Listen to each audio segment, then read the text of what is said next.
நாம் வாழும் பூமி ஒரு மணி நேரத்துக்கு சுமார் 1674 கிலோமீட்டர் எனும் வேகத்தில் சுழல்கிறது.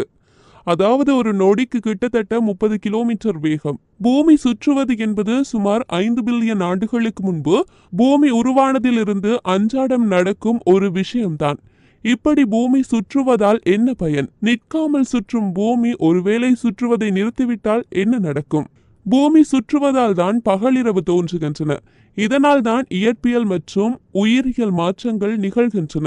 ஏனெனில் உலகின் அனைத்து உயிர் நிகழ்வுகளுக்கும் சூரிய ஒளிதான் ஆதாரம். வளிமண்டலத்தின் சுழற்சியும் கடலின் சுழற்சியும் கூட பகல் இரவுகளாக பாதிக்கப்படுகின்றன. பூமி சுழல்வதால் வளிமண்டலத்தில் வீசும் காற்று மற்றும் கடல் நீரோட்டங்களின் பாதைகளில் விலகல்கள் ஏற்படுகின்றன. புவியின் சுழற்சி மற்றும் நிலவின் ஈர்ப்பு விசையால் கடல் மட்டத்தில் அலைகள் உருவாகின்றன. இது கடற்கரை பகுதிகளில் உள்ள தாவரங்கள் மற்றும் விலங்குகளுக்கு உயிர் ஆதாரமாக விளங்குகிறது.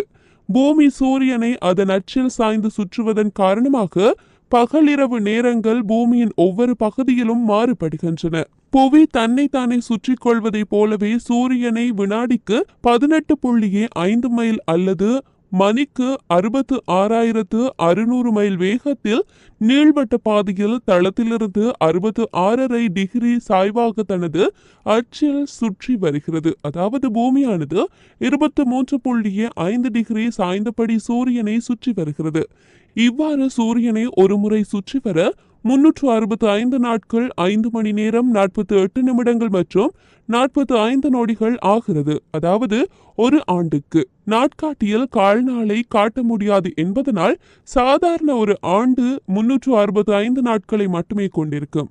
கணக்கில் வராத கால்நாள் 4 வருடங்கள் முடிவில் ஒரு நாளாகும் என்பதால் 4 ஆண்டுக்கு ஒரு முறை லீப் ஆண்டு 366 நாட்களுடன் இருக்கும். இது பிப்ரவரி மாதத்துடன் சேர்த்து 29 நாளாக கணக்கிடப்படுகிறது. பூமி சூரியனை அதன் அச்சில் சாய்ந்து சுற்றுவதன் காரணமாக பகலிரவு நேரங்கள் பூமியின் ஒவ்வொரு பகுதியிலும் மாறுபடுகின்றன. மேலும் பல்வேறு பருவ காலங்களும் தோன்றுகின்றன. ஒருவேளை புவி தனது அச்சில் சாயாமல் சூரியனை சுற்றி நீள்வட்ட பாதைக்கு நேர் செங்குத்தாக சுற்றினால் ஆண்டுதோறும் புவியின் அனைத்து பகுதிகளிலும் ஒரே அளவு பகலிரவு நேரங்கள் இருக்கும். பருவ காலங்கள் எதுவும் ஏற்படாது. காலப்போக்கில் சுழற்சியின் வேகம் கண்டிப்பாக படிப்படியாக குறையும் என்பது மட்டும் உண்மை.